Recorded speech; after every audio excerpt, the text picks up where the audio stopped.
lift our hands to Jesus. We honor you this day, Lord God. We honor you this day, Jesus. We welcome your presence in this place. Holy Spirit, come and fill us this day. Fill our hearts, Lord God. Fill us, O Lord, with your presence. Leave us astounded, O Lord. We praise you.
Jesus,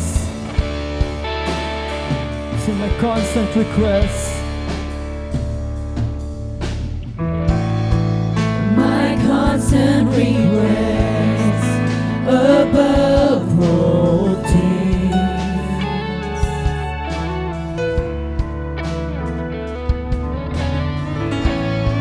And every hour I wait beneath.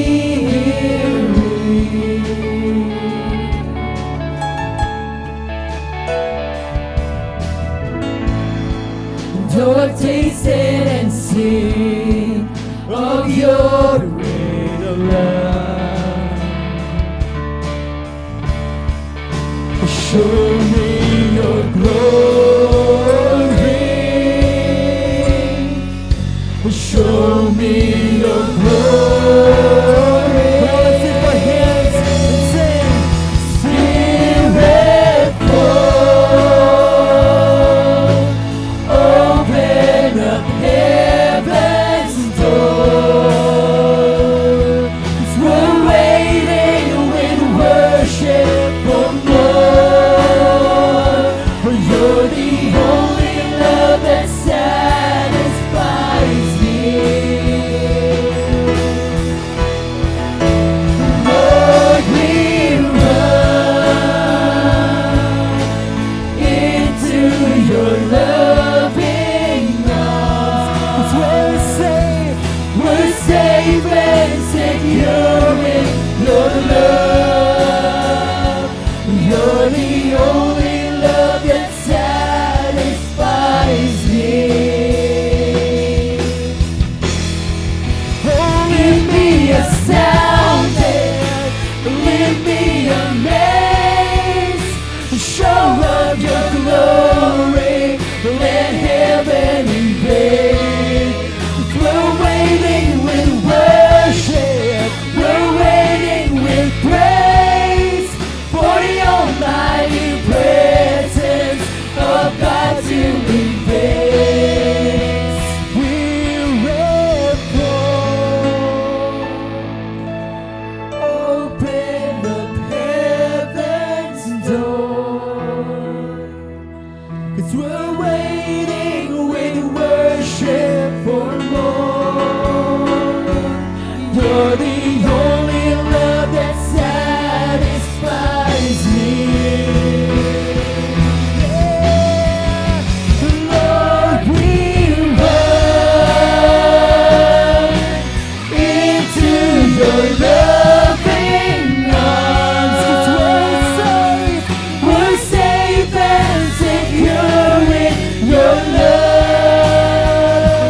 You're the only love that satisfies me. Sing Spirit fall, oh Spirit fall. Would you open up heaven's door? We're waiting with worship for more. For you're the only love that satisfies me. Only run to you, Lord. Lord, we run into your loving arms. We're safe and secure in your love. You're the only love that satisfies me. Yes, oh, leave me astounded, leave me amazed. Oh, show of your glory, let heaven invade. We're waiting with worship, we're waiting with praise for the almighty presence of God to invade. Leave me astounded, leave me amazed. Show us your glory, let heaven invade. 'Cause we're waiting with worship, we're waiting with praise for the almighty presence of God to invade. Leave me astounded, leave me amazed. Show of your glory, let heaven invade. Come on, church. We're waiting with worship. Lift your hands, lift your voices. The Spirit of the Lord is here. Almighty prayer. He's moving right now. Of God to invade. Oh, leave me astounded. Leave me astounded. Leave me amazed. Show of your glory. Show of your glory. Let heaven invade. We're waiting with worship. We're waiting with praise for the almighty presence of God to invade. Sing it again. Sing, leave me astounded, leave me amazed. Show of your glory, let heaven invade. We're waiting with worship, we're waiting with praise for the almighty presence of God to invade. Come on, let's worship the name of Jesus. Ask the Holy Spirit to fill us this day. He will leave us astounded, leave us amazed. He will show us His glory. He will show us His glory to us.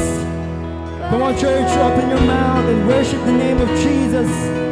For the Spirit of the Lord is here. He's moving right now.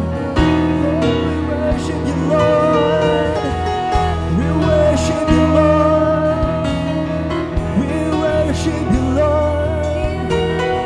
Oh, Holy Spirit, come. Holy Spirit, come. We ask for your presence, Lord. We need your presence, Lord. We need your presence, Lord.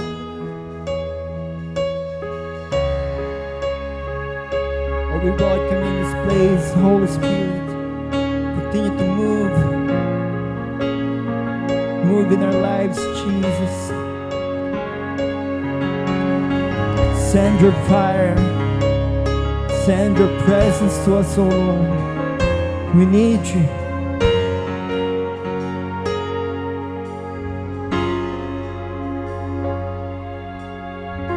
All it takes is one moment and just one touch from you. Put aside all distractions, 'cause I came for you. I came for you. I need you more than ever, 'cause nothing else satisfies.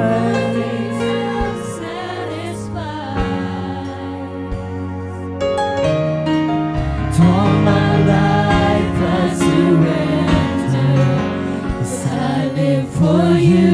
Sing, I live for you. Oh, I came for you. I came for you. Let's lift our hands and sing. Holy Spirit, you are welcome. Come and move upon this place, 'cause we desire an encounter once again.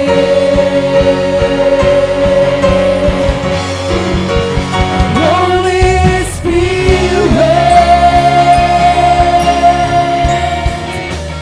Holy Spirit,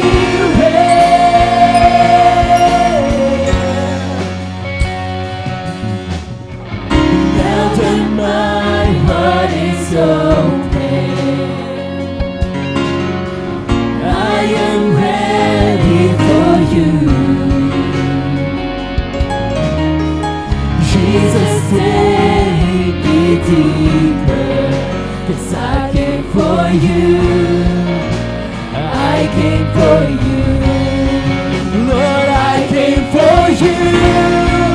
Oh, I came for you.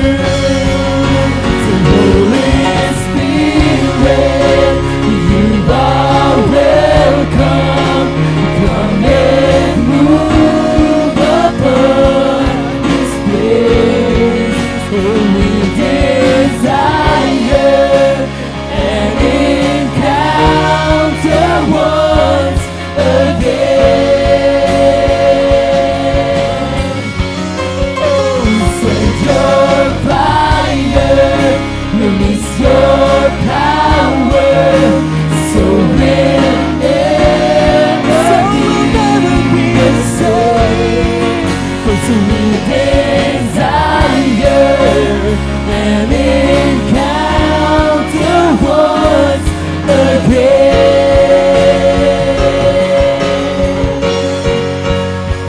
We make way, we make room.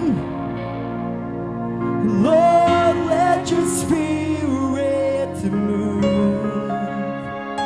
Have your way in this place. Lord, we have come for you.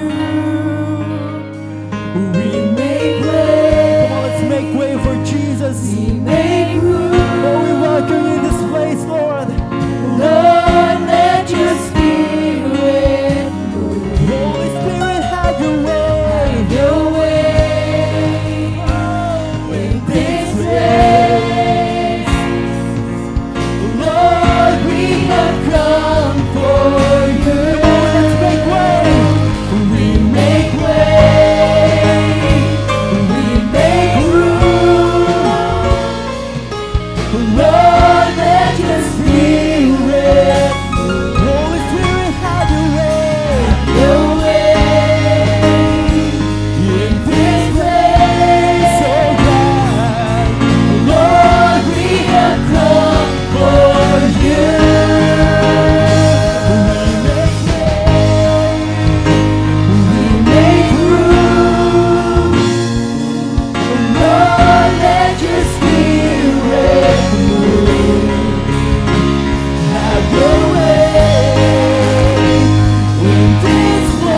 stay, 'cause we desire an encounter once again.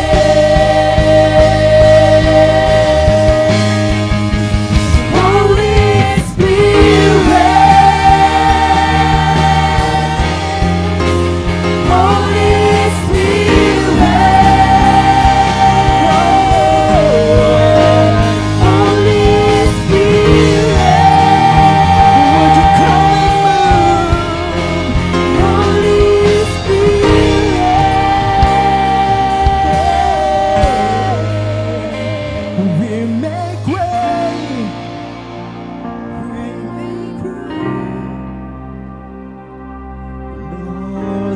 your spirit have your way in this place, Lord. Come on, church, let's make way for Him. Make way. Make way. The Spirit of the Lord is here right now. Lord, Let your spirit have your way, Jesus. have your way in this place. Lord, we have come for you. Sing it again. We make way, Jesus. we make room. Lord, let your spirit Holy Spirit, have your way. have your way in this place. Lord, we have come for you. Last time you sing it again. We make way, we make room. Lord, let your spirit move. Have your way in this place. Lord, we have come for you.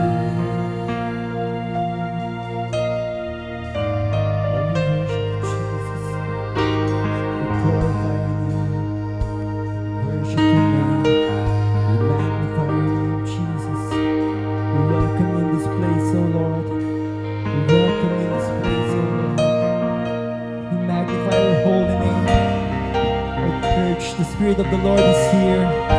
His presence is here right now. He's doing miracles. There's breakthrough. There's freedom in the presence of the Lord. Oh, Holy Spirit, continue to move in our lives. Continue to move in this place. We make way. We make room for you, Jesus. Come and move. Come like a rushing wind. Start to move in our lives, Jesus. We surrender our lives. We honor our lives to you, Jesus. Oh, hallelujah. Come on, church. Open your mouth. Worship the name of Jesus. Worship the name of Jesus. Worship His holy name. Magnify His holy name. Come on, let's lift the name of Jesus. Oh, we worship your name. We bless your name, oh Lord. Holy Spirit, have your way. Have your way in us. Oh, we worship your name. We bless your name. Right, Lord. We bless your name.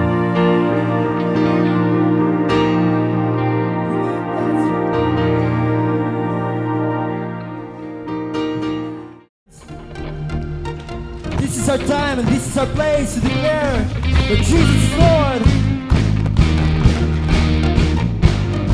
We sing. Here and now, making loud at the top of our lungs. 'Cause there's a sound breaking out, Lord, for all that you've done. And now, we're turning our turning our hearts to you. And no, we'll never stop loving. Come on, church, we say, oh, this will be the best time of our lives as we encounter your love again. Here with you, our hearts will come alive as we declare your praises. Oh, oh, oh, oh, oh, oh, oh. As we declare your praises. Oh, oh, oh, oh, oh, oh, oh. Come on. From the start, here we are to collide with your love.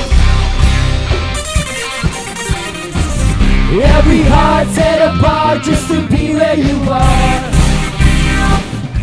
Say, and now we're turning our hearts to you. Oh, we'll never stop. We'll never stop loving you. Come on. Oh, this will be the best time of our lives as we encounter your love again.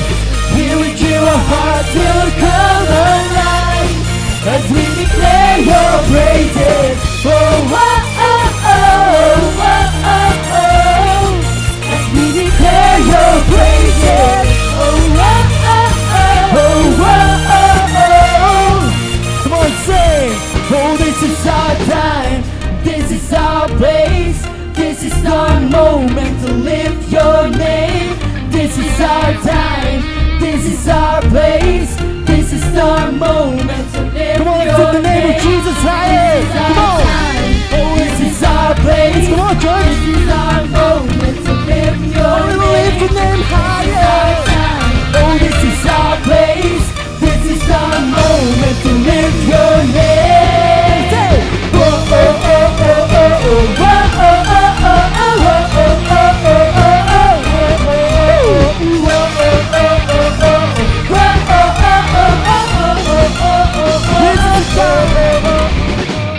oh, this will be the best time of our lives as we encounter your love again.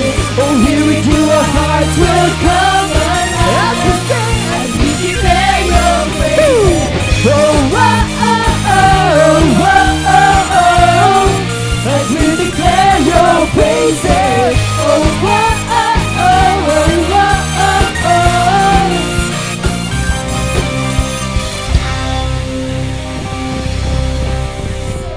I'll shout it to the world. You're the greatest. I sing it till it's heard. You're the greatest. It's what you deserve. You're the greatest. Oh Jesus, I will lift your name. I shout it to the world. You're the greatest. I sing it till it's heard. You're the greatest. It's what you deserve. You're the greatest. Oh Jesus, I will lift your name up high.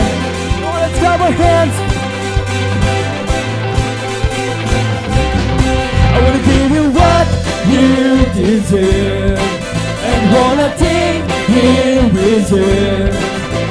No matter how I'm feeling, I still believe it is what you deserve.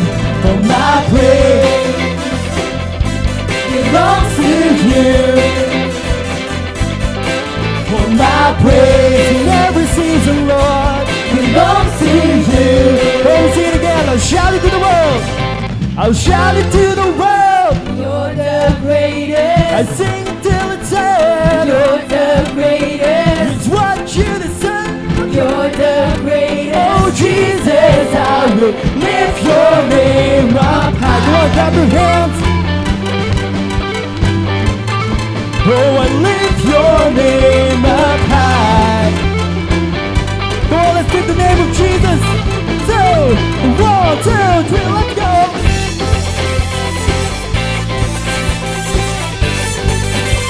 Oh, we will lift your name higher. So sing it again. I wanna give you what you deserve and all I take in. No matter how I'm feeling, no matter how I'm feeling, oh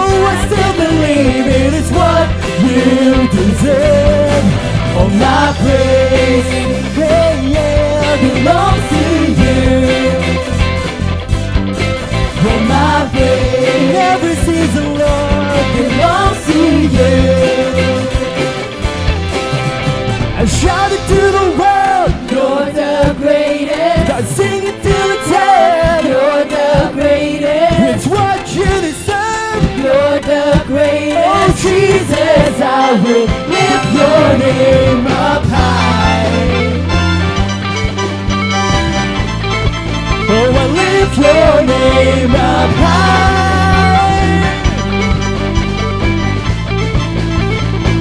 Come on.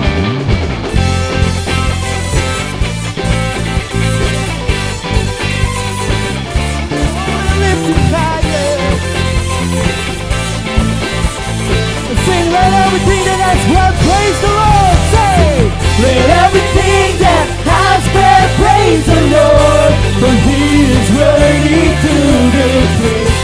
Everybody shout unto the Lord. We'll lift you higher, sing in one accord, for you are worthy to be praised. Everybody shout unto the Lord. Sing it again. Let everything that has breath praise the Lord, for He is worthy to be praised. Everybody shout unto the Lord. Oh, we'll lift you higher. We'll lift you higher, sing in one accord, for you are worthy to be praised. Everybody shout unto the Lord. Church, sing it again. Let everything that has breath praise the Lord, for He is worthy to be praised. Oh, everybody shout unto the Lord. Come on, let's take the name of Jesus. Hey, we lift you higher, sing in one accord, for you are worthy to be praised. Everybody shout unto the Lord. For the last time, say, let everything that has breath praise the Lord, for He is worthy to be praised. Everybody shout unto the Lord. We'll lift you higher, sing in one accord, for you are worthy to be praised. Everybody shout unto the Lord. Oh, let's praise the name of Jesus. A blessed Sunday, everyone, and thank you once again for God has given us such a wonderful day. Thank you for being with us today, for all the members here of GTN, and to those who are around listening on our online worship. So thank you so much for watching over us. And before I started my message, I want also to just thank you all those people who had been with me in my birthday celebration last October 23. Again, to all those people that have prepared, endeavored, make all efforts so that my birthday will become so wonderful. Thank you so much to all our visitors, to all people who have just given their gifts, everything that you have truly expressed your love for me. Thank you so much. And I just pray that God in return will bless all of you. God bless you. So this time, I just want you to open your Bible today. And we have another message from the Lord. So last time, we have talked about a church that is being blessed by God through obedience. And then we will talk today about the church that is anointed. So a church that God wants today is a church that is being empowered by the Holy Spirit. So if you have your Bible, please open it with me in the book of Luke chapter 4, beginning from verse number 18 to verse number 19. I will be reading from the Amplified Bible, and it says, and I want you to read it with me and just follow me with this translation. And I believe that again, you will be blessed with the message of the Word of God. So it says, the Spirit of the Lord is upon me because He has anointed me to preach the good news to the poor. He has sent me to announce release or pardon and forgiveness to the captives and the recovery of sight to the blind, to set free those who are oppressed, and to proclaim the favorable year of the Lord, or the day when salvation and the favor of God abounds greatly. In the book of Acts chapter 1 verse number 8, I know that most of you memorize this verse. It says, but you will receive power when the Holy Spirit comes on you, and you will be my witnesses in Jerusalem, in all Judea and in Samaria, and to all the ends of the earth. Shall we pray? Father, we just thank you so much for today. You are going to bless your word. Extend your mighty loving hands right now for all the people listening on your word. Whatever need they have, I just believe that today is the day that you are going to make, so that all of them will experience your power, your miracle, and even touching their lives right now with your special blessings. I pray, Father God, that you will open their minds and understanding as you bless your words, that we could apply your words in our very own lives. Thank you so much, Father God. To you we commit everything as we hear your words, and just expect you to bless our hearts today. This we ask and pray in Christ's most precious name. Amen and amen. So today again, our topic is all about the anointed church. My friend, this prophecy that is being written in the book of Isaiah, chapter 61, 1 and 2, quoted by Jesus. When he started to read his book, we could find out the very reason why Jesus came into this earth. This is his mission, his statement. This is his work to do. So when Jesus uttered his word in Galilee in AD 26, they must have electrifying, or during the time, these people had been amazed of what Jesus had read. It's all because the whole nation of Israel during this time are eagerly expecting the coming of the Messiah. From the Greek word, the anointed one, or from the Hebrew word, Mashiach, which is Messiah, that is translated in English. So the Hebrew word Mashiach, that is translated as anointing, first referred to the ritual of the pouring of oil over on an individual, set him that is set apart for a special office. The anointing could be done to a king, to a priest, or maybe of a prophet.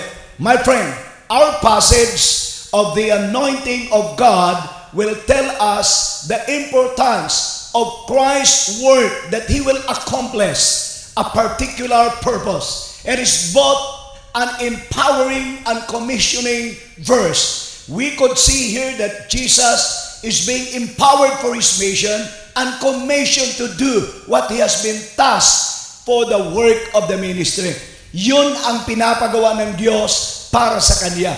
Jesus was the anointed and was anointed with a spirit for the ministry, and he was sent for a mission. That is the reason why the word anointed comes from the Greek word chero. It means Christ, or the anointed one. So yun yung tawag po sa kanya, Kristo, na kung tawagin po ay the anointed one, o ang pinili, ang sinugo ng Diyos. So the word Christian is also deriving from the word chero, which is being first mentioned in the book of Acts chapter 11 verse number 26. And the meaning of the word Christian means little anointed one. Wow, what a very good combination. Jesus is the anointed one, and the one who will follow Jesus, which are called Christian, are also called the little anointed one. Why is it that this is our name? This is the people of God's name. The Bible says, we were anointed and set apart for God's use. My friend, Jesus was able to do all that He had done. It's all because of the anointing of the Holy Spirit. Walang ginawa si Jesus na sa kanyang sarili lamang. Alam natin siya nagkatawang tao at nang siya ay nasa lupa, He is 100% man. Meaning to say, on those miracles that Jesus have done, He has to depend on the power of the Holy Spirit.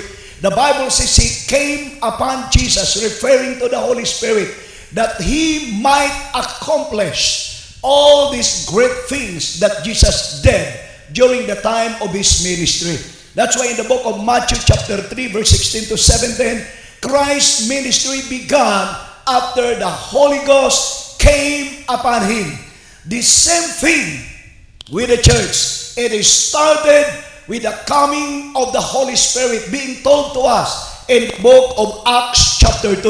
The good news is this: same power that fell on Jesus is at work in us to do His mission. Again, parehong kapangyarihan, same power that gives Jesus the anointing to do the miracle, to do the mission, to do His mission, is the power that is now in me and in you. His mission now is our mission. And the good thing is this: we are not only given a mission. The Bible says His power is now our power. So, it's not just that God has given us something to do, but God has given us also the power, the enablement to accomplish His purpose in us. In the book of Acts 1:8, it says, "And you will receive power when the Holy Spirit will come upon you, and you will be my witnesses." Look at that. And He said, you will receive power. This is His promise. Jesus said, I tell you the truth. Anyone who has faith or believe in me will do what I have been doing. Look at the promise for you and for me. Kapag tayo nanalig sa Kanya, ang ginagawa Niya, gagawin din po natin. And look at another very powerful promise of God. And He will do even greater things than this. What a promise. Higit pa kaysa Kanyang ginawa.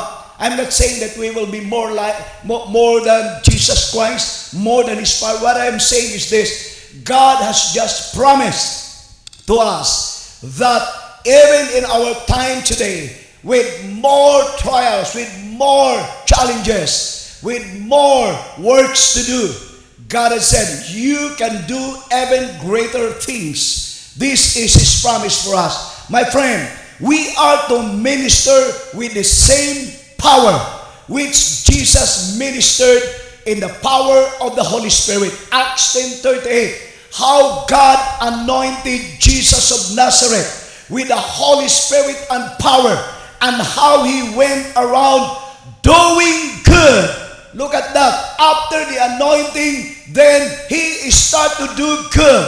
However, under the power of the devil, because God was with Him. So He started to do good, healing all people by the power of God that is in Him. I tell you, now same Holy Spirit that is in Jesus, now living in us. Romans chapter 8 verse 11.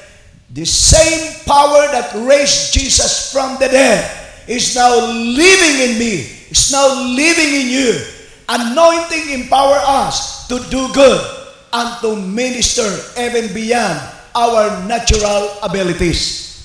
My friend, anointing empowers us to heal, to preach, to witness, to set free, to possess miracle working power, to impart spiritual gifts, even into the ministry that God has for you, to empower us to become doers of good. So, this time I want you to know, nothing that is done in the church that cannot be accomplished, or nothing is done in the church can be accomplished without the Holy Spirit's anointing in our lives. We need the Holy Spirit anointing. And today, we will discuss the importance of the anointing in the mission and the ministry God has given us. Number one, anointing activate God's power to do His work. Anointing activate His power. Activate His power. So when there is anointing, His power in us will be activated. The Bible says that anointing means to authorize, to set apart for a person, for a particular work or service. Now look at what happened in 1 Samuel chapter 16, verse 12 to 13, when God, through the prophet Samuel, anointed David. And then the Lord said, "Rise and anoint him. He is the one." Verse 13. So Samuel took the horn of oil and anointed him. And the Bible says that in the presence of his brother, from that day, the Spirit of the Lord came upon David in power. Look at this, my friend. After this man has been anointed by Samuel, after David has been anointed by Samuel, the Bible declares that the Spirit of the Lord came upon David in power. In 1 Samuel chapter 10 verse 16, the same thing happened to King Saul. And it says, "And then Samuel took the flask of oil, poured it on his head, and said, Has not the Lord anointed you ruler of his inheritance?" Verse 6, look at this word. "And the Spirit of the Lord will come upon you mightily." When the anointing is there, then the power, the mighty power of the Lord will be upon you. And it says, "And you will become a changed person." You will become another man. You will be changed into another man. My friend, it is also true in the book of Luke, as we see that this book gives us the promise of the Holy Spirit into the believer's life. Anointing is a special action, an empowerment by the Holy Spirit in the life of His people. Look at what the book of Acts will tell us. When the Holy Spirit came, we could see that everything that these apostles has been doing are because they are filled by the Holy Spirit.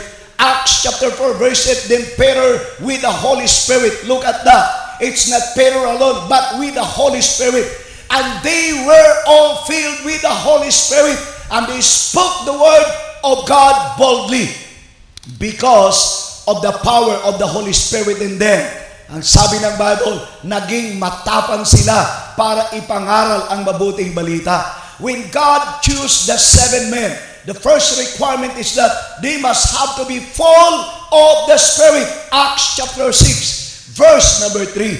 And we could see here was a man who was not popular, but a person, when he was filled by the Holy Spirit, used mightily by God with great miracles and wonder. And it was Stephen. It says, "And Stephen full of the Holy Ghost." My friend, anointing truly empower us to accomplish God's plan for our lives. Now, he who is established in Christ has anointed us is God, and who also has sealed us and given us the Spirit in our heart as a guarantee. Nang tayo ay naging anak ng Diyos, binigyan tayo ng Espiritu ng Diyos, at ang Espiritu na yan ay nagbibigay sa atin ng kapangyarihan. Mga kaibigan, every Christian must be filled with the Holy Spirit. You and I cannot do the task without the Holy Spirit. That's why Paul challenges the Ephesian brethren in the book of Ephesians 5:18, and he said, "And be not drunk with wine, wherein is excess, but be filled with the Spirit of God." Be filled. This word "be filled," it means being continually filled. Meaning to say, the word be filled is not just a one-time happening. It is an ongoing work of God in our lives. The word be filled means being continually filled. It is a continuous and ongoing supply of God's power and strength in my life. Hindi maaring ngayon puno ako at bukas hindi. Kaya nang sinabi ni Pablo, magpakapuno kayo. Ang ibig sabihin, lagi kayong mapuspos ng kapangyarihan ng Santo Espiritu. Look at this. I could illustrate this with a battery. A battery that is being used and not being charged, it will be drained. Ang isang baterya na ginagamit na hindi charge, mauubos ang power nito. I would give you a specific situation wherein Jesus will tell us that power will be coming out from His body. It says there was a woman that came to Jesus and she wanted to touch the hem of the garment of Jesus. There are so many people surrounding Jesus, but this woman wants to try to touch the hem of His garment. And finally, this woman touched the garment of Jesus. And you will find out Jesus that He said, "Who touched me?" Sino ang humipo sa akin? And the disciples was so confused. Bakit po? Napakaraming taong sinisiksik si Jesus. Hindi pala basta lamang ang kapangyarihan ng Diyos lumalabas. Ito pala'y lumalabas kapag meron tayong pananalig sa Kanya. And then Jesus said, when the disciple asked, "How did you know that somebody touched you, when in fact all of these people want to touch you?" And Jesus said, "Because there is power that is coming out from me." I tell you, whatever you do, the anointing of God is there. When you preach, when you sing to the Lord, when you have sung songs before God, with whatever you do, it might be your witnessing, I tell you, the power of God is coming out from you. Sabi ng Panginoon, merong kapangyarihang lumabas mula sa akin. That's why I said, Jesus had to pray in the morning and even in the evening before He go to sleep. We could find it out before He started the ministry. Jesus prayed and talked to His Father early in the morning. And after that, He will be in the marketplace, starting to preach the good news, healing the sick, and even doing great and mighty miracles. But you will find out in the evening, He will start to charge Himself by prayer to His Father. You will find Him out in the desert. You will find Him out in a mountain. You will find Him out in an exclusive place praying to His Father. Kailangan niya mag-recharge. Same sa buhay natin. It is the overflowing power of the Holy Spirit which impart supernatural strength, enabling us to perform our task and our mission. My friend, every Spirit-filled Christian are living in a changed and powerful life. You could see here in the life of David and in the life of Saul. It says in the book of 1 Samuel, then the Lord said, "Rise and anoint him." Immediately after that, the Bible says, after he has been anointed, the Spirit of God came in power in the life of David. Same thing that happens to Saul. And the Lord says, when you anointed him as a ruler for the inheritance, then the Spirit of the Lord will come upon you mightily, and you will become a changed person. You will be changed into another man. What a powerful promise of the Lord.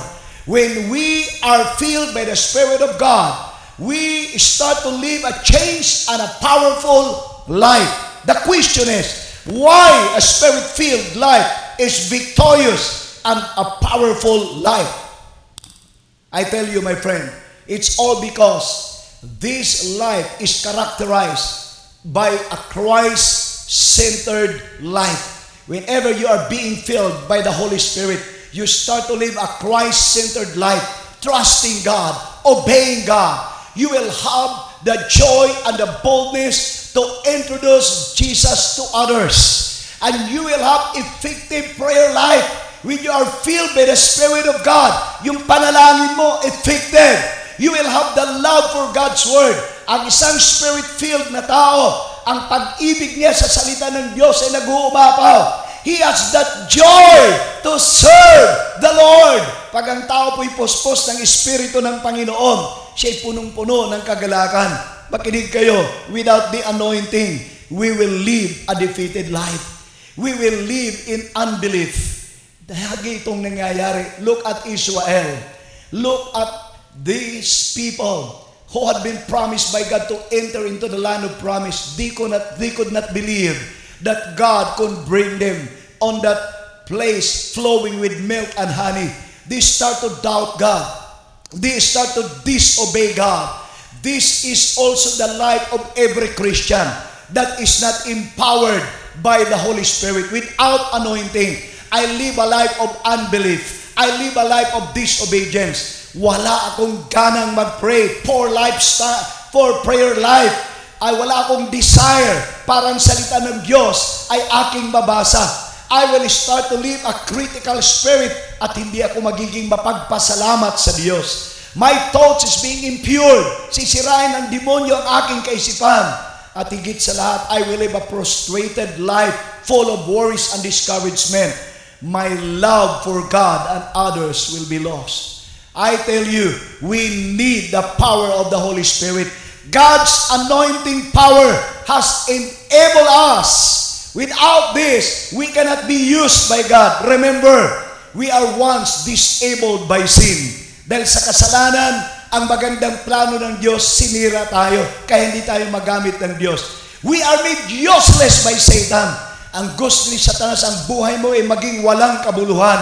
And we are made incapable of performing our task dahil sa ating kasalanan at sa kay Satanas na naisirain ang ating buhay. But now, by the anointing of the Spirit of God, He removed our disability and anointed us to do our task. Ngayong araw na ito, tinitiyak ko sa inyo, dahil sa kapangyarihan ng Banal na Espiritu Santo, the plans of God and the power of God in you will be activated. That is the reason why when you have the anointing of the Holy Spirit, the power of God will be activated in you. Secondly, anointing empower us to do the greater task. Hallelujah. Anointing give us the supernatural abilities for a special task. The anointing of God will not only activate the power in us, but it will empower us to do the work of the ministry. Everything that God has given us are given to meet the needs of this suffering world around us. The true purpose of God's anointing is no other than to enable me and you to do His work and to serve Him in this world.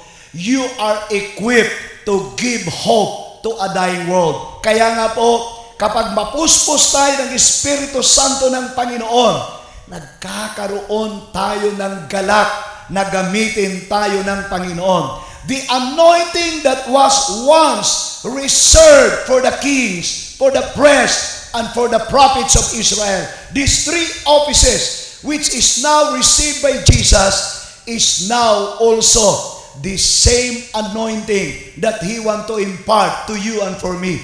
The Bible says, John 7:38, when this was being mentioned by Jesus, He was saying that this anointing for kings, anointing for priests, anointing for prophets that has been done in the old times is now being fulfilled in His very own life. And He said, He that believeth on me, as the scripture hath said, out of his belly shall flow rivers of living water. Hallelujah. Kapag tayo po ay may Kristo sa ating buhay, aapaw ang buhay na tubig. Ang buhay na tubig na ito is referred as the Holy Spirit. Magkakaroon tayo ng kapangyarihan na umaapaw sa ating mga buhay dahil kay Kristo Jesus na nasa atin na magpapadala ng kanyang Santo Espiritu para ang buhay natin gamitin ng ating Panginoon. Amen! The anointing is the empowerment for service. He gives you the ability to do what He has called you to do. He gives you the power, the daily power. He gives you the daily power to do His will and His service. Tandaan po natin ito. You can't substitute the anointing by my ability and by your ability, even by our talents. Hindi pwedeng palitan. Malinaw po ito. Hindi sapat ang kakayanan natin. Hindi sapat ang galing natin. That's why Zechariah chapter 4 verse 6 says, not by might, nor by power, but by the Spirit, says the Lord. Hindi ito sa lakas ko, hindi ito sa galing ko, hindi ito sa husay mo. Ito'y magagawa dahil sa kapangyarihan ng Diyos sa ating mga buhay. If you want success, if you want growth in your church, if you want growth in your personal life, if you want to see miracles happening, if you want to have blessings, hindi mo ito kaya sa iyong sarili. Anointing will do it for you. It's not by your own power. It is by the Spirit of the living God.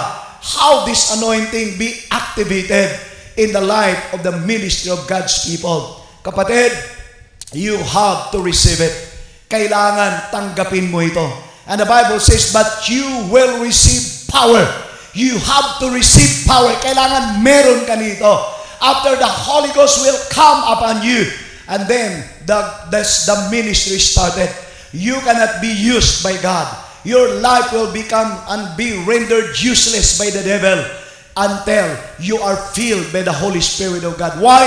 Again, it's not by your own might. It's not by your talent. It's not by your ability. It is by the Spirit that is in operation in your life, that is working in my life and in our lives. If you receive His anointing, you are receiving the power and the boldness. If you receive His anointing, you are receiving the joy to serve God.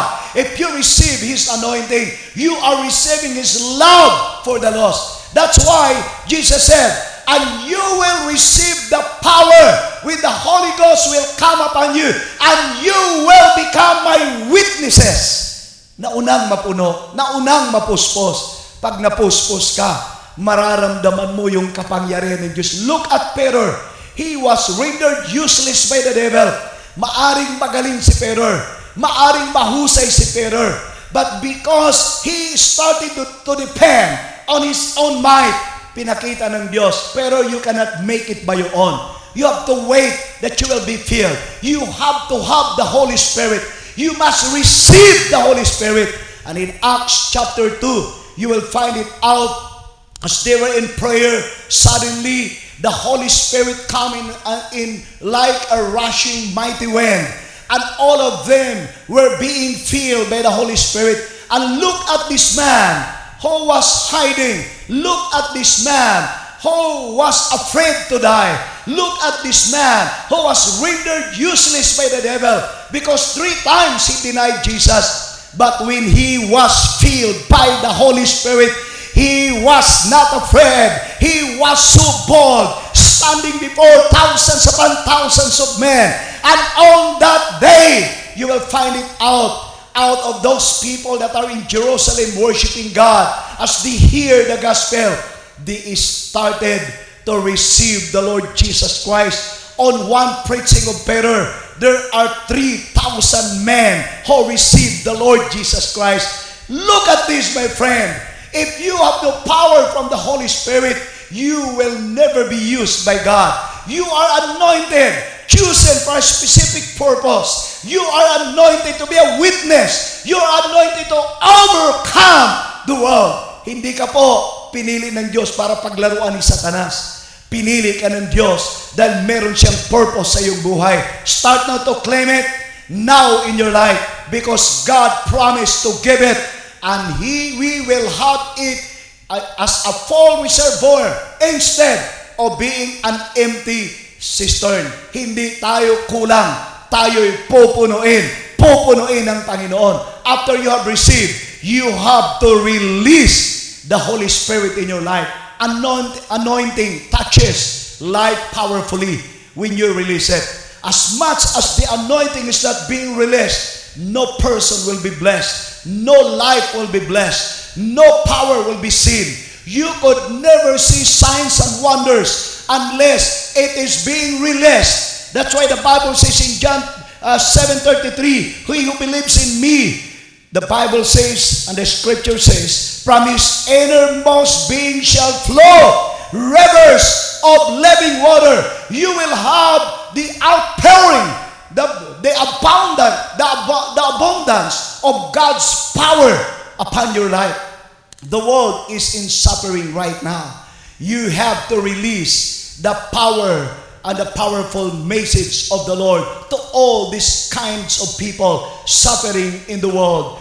Because the power of God is upon you, you have the powerful message. The message of hope to the poor.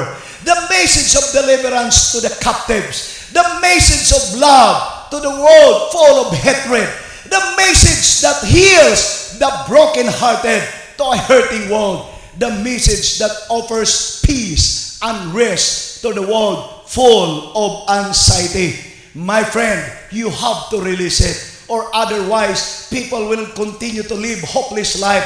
People will always be captives. People will live a life of hatred, and people will live a broken life unless they have the message of hope that comes from you. As you release this message, the anointing is there to give them peace and rest that only from God, and it will be happening to those who listen to the word of God. Thirdly, my friend, you will not only receive it and start to release it. God wants you to renew it day by day, to renew it every day. Without the anointing, your life will be rendered ineffective for God's purpose and in God's purpose, and even place the ministry to limit. You cannot substitute anointing of God with works and talents and programs. We need to walk daily in the anointing to accomplish the mission. Again, araw-araw kailangan kong mapuno. Araw-araw kailangan kong mapuspos. The Bible declares, when we are being filled by the Holy Spirit, we could just see the power of God moves unlimited. Sabi nga po ni R.T. Rendell, at ito ang kanyang sinabi, to the spirit or the spiritual person, the supernatural seems natural. Sa mga taong punong-puno ng Espiritu ng Diyos, ang mga imposibleng bagay ay nagiging natural at posibleng nangyayari sa kanilang buhay. Mga anak ng Diyos, refuse to limit God in your life, but rather be filled with the Holy Spirit. Release your anointing and always be filled daily in your life with the power of the Holy Ghost. Mga anak ng Diyos, God wants us to be anointed in the work that we have to do. He has anointed you with the work you have to do because you have a mission. And this mission, I will not give it to you so that all of us might start to be filled, and after being filled, we can start now to do our mission. The first thing, the Bible says you're anointed to preach the gospel.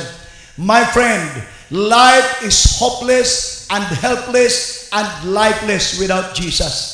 This is the reason why we have to go and start to preach the good news. Without Jesus, they are hopeless. Without Jesus, they are helpless. Without Jesus, they are dead. They are lifeless. Jesus alone is the answer to all your prayers. And He alone can deliver us and you from this hopeless and helpless situation because of the power of sin. Walang ibang tutugon. Walang ibang magpapalaya sa iyo. Walang ibang tutulong sa iyo. Isa lang. Walang iba kundi ang Panginoong Hesukristo. Romans chapter 5 verse number 8. But God demonstrated His own love for us in this: while we were still sinners, while we were yet sinners, Christ died for us. Makasalanan pa lang tayo, minahal na tayo ng Panginoon. There was a man by the name of Martin Luther. He has a dream. And during the time, he saw the devil opening up a long scroll containing a list of Luther's sin. Habang siya nunood sa dyablo, sinabi ni Satanas, nais kong makinig ka, Martin Luther, gaano ka kamakasalanan. So after na binasa niya yung long page, sabi po ni Martin Luther, is that all? Ang sabi po ni Satan, no, I have a second scroll. Muling binasa ni Satan ang lahat ng nagawa na kamalian, kapalpakan, kasalanan ni Martin Luther. And then Satan said, before you ask me, I just want to tell you, there is another long scroll. Muli kong babasahin gaano kakasama. At muling nag-start si Satan na basahin ang third long scroll. Pagkatapos nito, sabi ni Satanas, I'm now done. There's no more. All of this will tell you how sinful you are. Ang sagot po ngayon, ang laking si Martin Luther. Sabi ni Martin Luther, meron kang hindi nabasa. Ang sabi ni Satan, what is that? Sabi po ni Satanas, isulat mo ito sa long scroll na binasa mo. At he said, ito ang kanyang sabi, paid in full with the blood of Jesus Christ. Look at that. Paid in full by the blood of Jesus Christ. Kapatid, no matter how sinful I am, no matter how sinful we are, because of what Jesus has done at the cross of Calvary, I want you to bring the message of hope. I just want to tell you right now that God loves you and God has given His life for you. That if you will just receive Jesus as your Lord and Savior, He has paid in full all your sins by His blood. Mga kapatid, to the needy and financially poor, Jesus came to give us an abundant life. Hallelujah. Yes, kasabay ng buhay na walang pag-asa dahil sa kasalanan, sinira din ni Satanas ang lahat ng magagandang binigay ng Diyos sa atin. He rendered us useless and without wealth, poor. It's all because Satan is always the author of poverty. Nais niyang paghirapin tayo. But Jesus said in His word, I have come to give you an abundant life. Naparito ako para bigyan ko kayo ng buhay na ganap at kasiyasiya. This abundant life has been defined in the book of Psalms 23. Gaano ba kasagana ang buhay na ito? Number 1, sabi po ng Psalms 23, the Lord is my shepherd, I lack nothing. The abundant life is a life that is complete. Ngayong umaga gusto ko lang sabihin sa iyo, kung may Jesus ka, kompleto ka. You will lack nothing. Not only that, ang abundant life na pinapangako ng Diyos is the green pasture in verse 2. This is a life that is abundant and abounding. Ito'y napakasagana. Ang sabi po niya, mga napakasaganang pasture. And He said, this life that is abundant is a life of peace. Even David says, He bring me to the still water, a life of peace. And he said, this kind of abundant life is a life restored. Kapatid, there are times in life na tayo pagod na. There are times in life that we face big trials. And yet God says, I will refresh you. I will restore you. I will strengthen you. This life that God has given us is a life that is overflowing with His unlimited resources. A life unlimited and overflowing. Look at what David says in verse number 6. Surely goodness and mercy will follow me all the days of my life. When you have Jesus in your life, you will be abounding in everything. You will have everything you need in this life. It's all because when we find Jesus, you will find hope, you will find help, and you will find life. That is the reason why a life without Jesus is without hope, without help, and without life. But if you have Jesus, you will have an abundant, blessed life. Secondly, we are being anointed to heal the brokenhearted, people that are depressed, people that are disappointed, people that are discouraged. All of these things that I mentioned could refer to my life, could refer to your life. We are all depressed, disappointed, and so discouraged. Jesus came to repair and restore our lives. Satan wants to destroy my life. Satan wants to destroy your life by discouraging us, by disappointing us. He wants to bring depression on you. But the Lord Jesus says in Matthew 11:28, come to me, come to me, come to Jesus. All you are weary and are burdened, and He will give us rest. And He said, and I will give you rest. Broken is a good word to describe people around us. Those who are experiencing broken marriage or home, manakaranas ng nagigiba na mga tahanan, nariyan ng Diyos para ikaw ay pagalingin. Nariyan ng Diyos para ikaw ay i-repair. He will come to repair and restore your family. Broken relationship. Ito ba'y isang relasyon ng magkakaibigan, relasyon ng magkakapatid, relasyon ng mag-asawa. Kahit ano pa, maaaring ito'y nagre-refer sa loob ng simbahan. Relasyon ng pastor at membro, relasyon ng membro at mga kapwa-membro. God wants to repair all this relationship. It could be a broken financially. Maaring marami sa atin dito ay broke financially. Maaring sinasabi natin, napakahirap sa panahong ito. But today, Jesus will come to heal you. Jesus will come to repair and restore our lives from all this brokenness that we have. The Bible says, maybe you are those people that are being abused, cast out, forgotten, let down. But the Lord says, I want you to receive healing right now.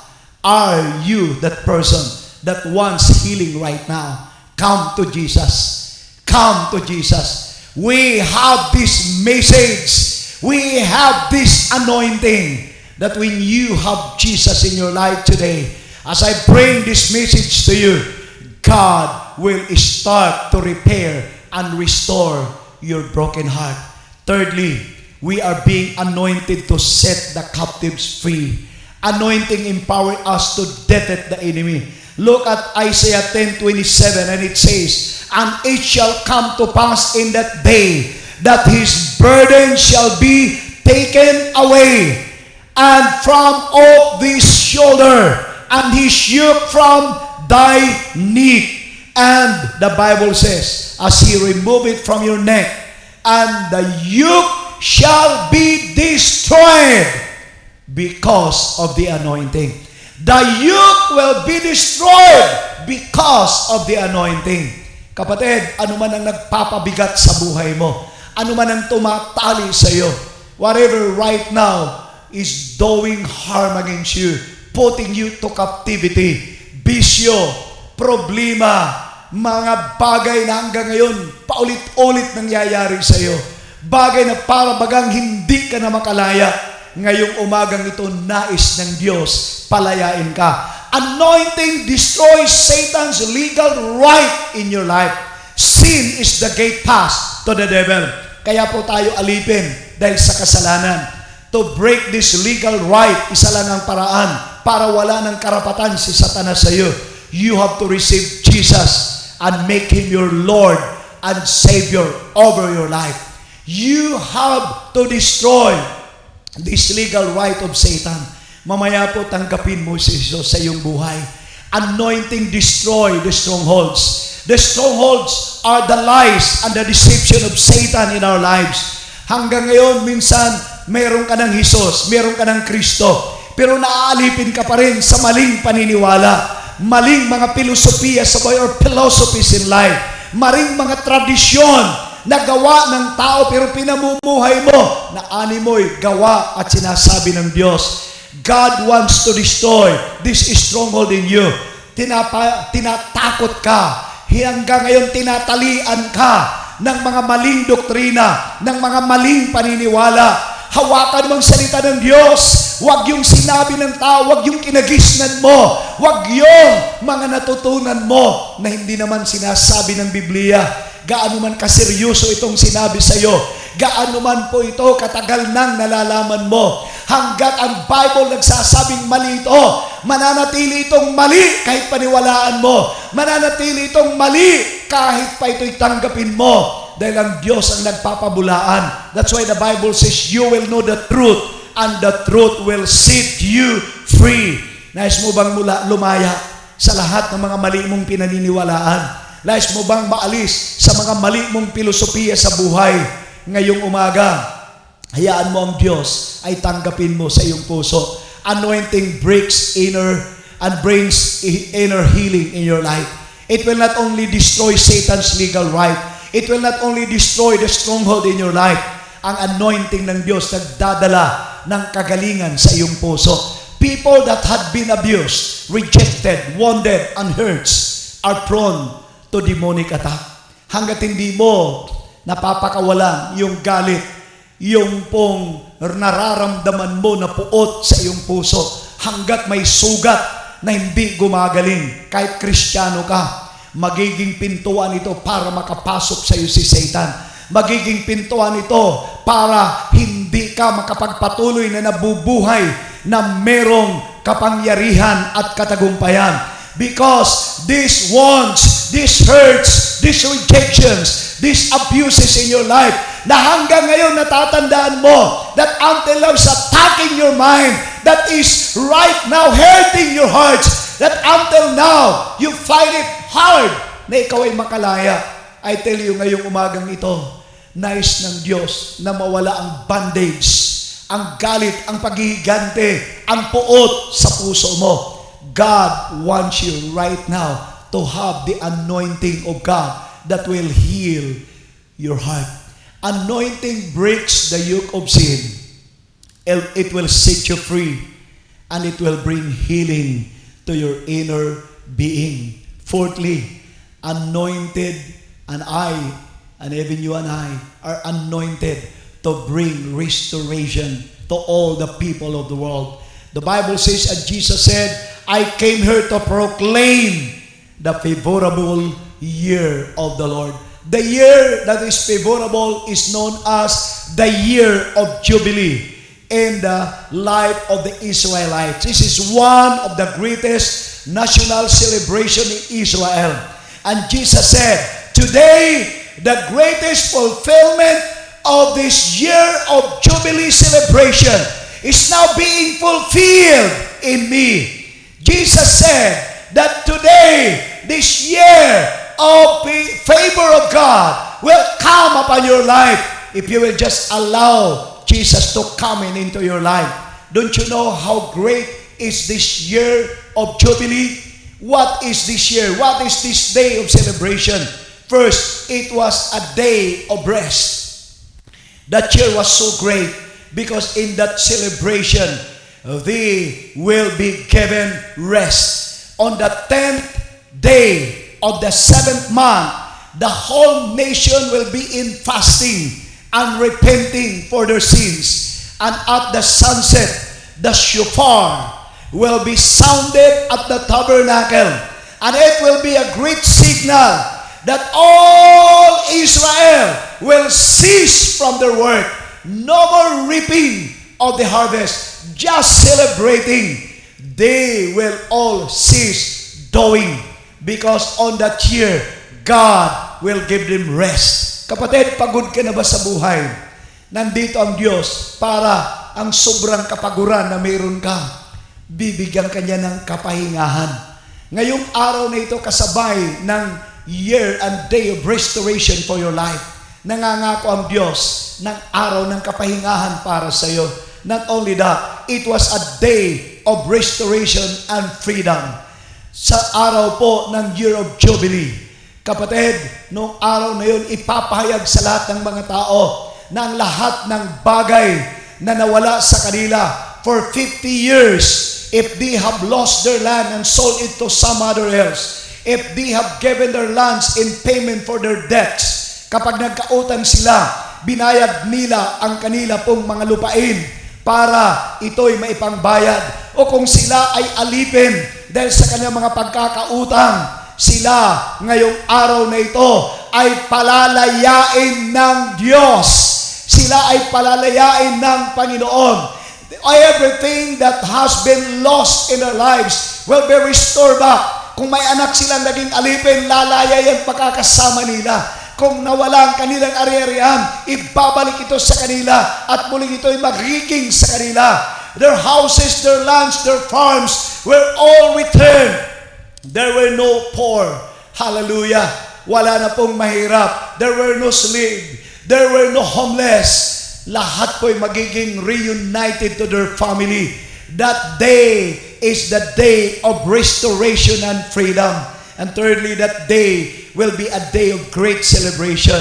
Alam niyo po, sa araw ng celebration po na ito, na tinatawag pong Year of Jubilee, ang mga tao po sa araw na ito will start to shout, will start to dance. Oh, sapagkat sa araw na iyon, silang lahat ay nakakaranas ng pagpapalaya ng Panginoon. Ano man ang mga pagkakamali, ano man ang mga pangit, all of these mistakes and bad fortunes will now be reversed. Ang kabaliktaran ng mangyayari, they will start to rejoice and have all the goodness that God has promised to them.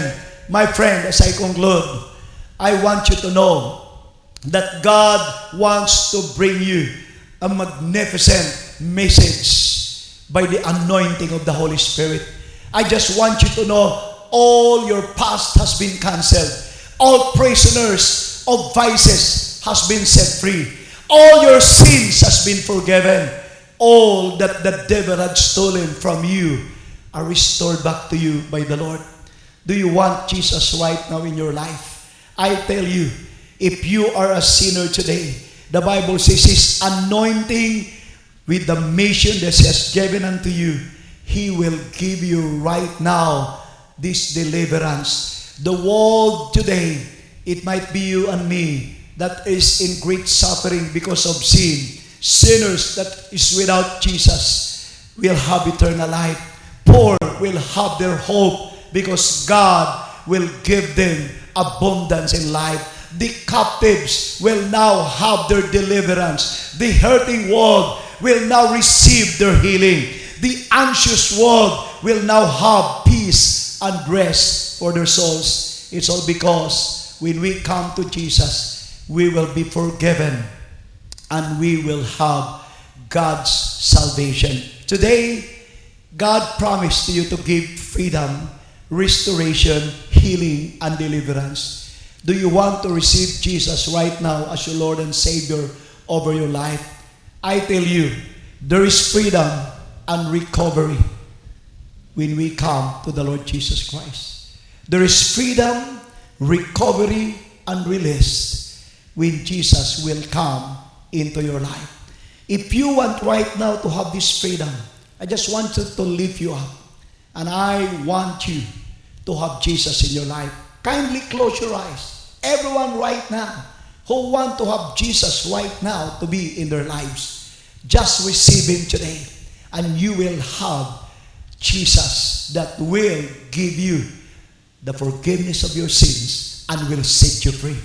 Father God, thank you so much for all these people who receive you as Lord and their Savior. Today, I pray for them that they will have this eternal life. All of you people of God, all of you who want Jesus' forgiveness, follow after me.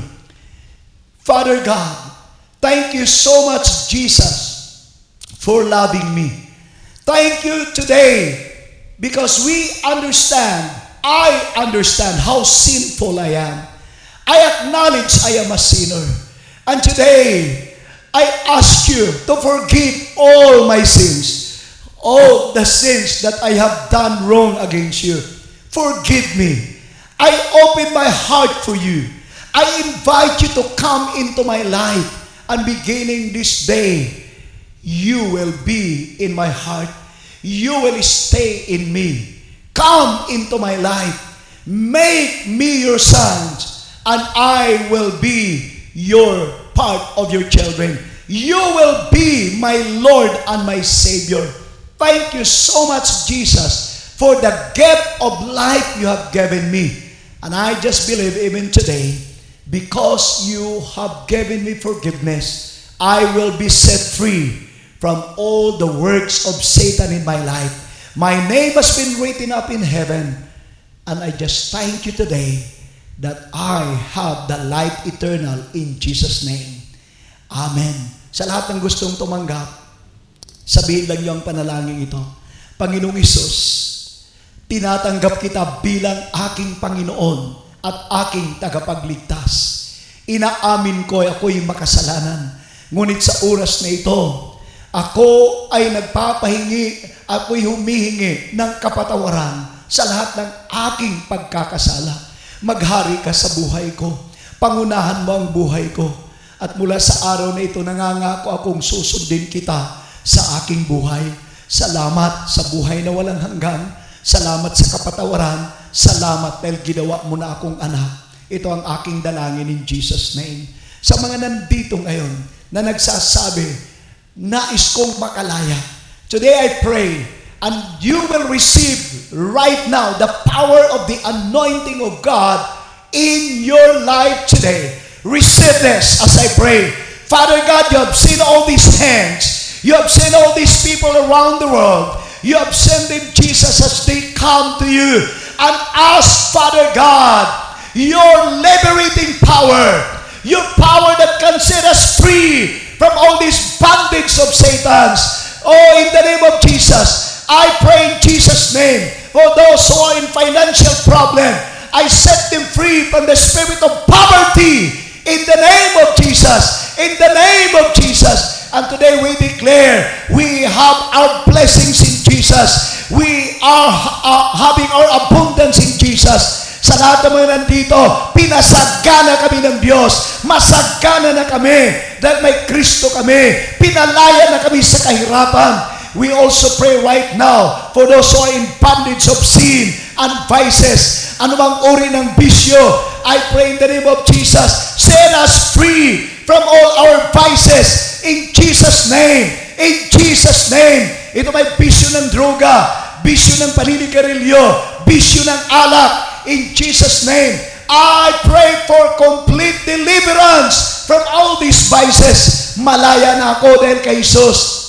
Panginoon, sino man nandyan ngayon, alipin ngayon ng sakit, sa pangalan ni Jesus, you come to heal us, and you have came to give us a life that is set free from the bondage of sickness. You have said, by your stripe we are healed.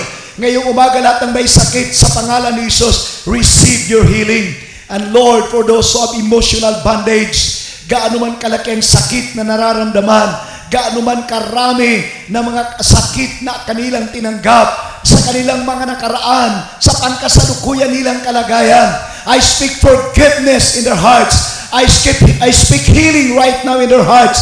Sa pangalan ni Jesus, pinalaya mo na sila. Maraming salamat sa kalayaan. At naniniwala kami ngayon, kaming lahat, pinalaya na ng aming Panginoon. Maraming salamat po. And we give you all praise, glory, and honor, for you have given us such a great blessings in our lives. We are free in the name of Jesus because of the anointing of the Holy Spirit of the living God. My friend, as I conclude, I just want to tell you today that if you have prayed the prayer I have said, you will have the anointed life that you will have. The Bible says, you will become strong. You will have victorious life. You will have righteous life. You will have a splendid, fruitful life because today, the anointing of the Lord is upon you. Thank you so much for hearing the Word of God. Maraming salamat muli sa lahat ng nanood. Thank you once again for helping us, the ministry, for giving your tithes and offering and your donations. Napakalaking magagawa nito for the kingdom work. Muli po sa lahat ng mga nakasama ko sa aming ginawa na celebration ng aking birthday, maraming salamat. Mula dito hanggang sa ibang bansa, maraming salamat po sa inyong lahat, sa inyong panalangin, sa lahat ng inyong pagpapagod, sa lahat ng inyong oras, sa lahat ng inyong regalo, at sa lahat po ng inyong financial blessing sa buhay ko. God bless everyone. God bless us all. See you next Sunday. Bye-bye. God bless.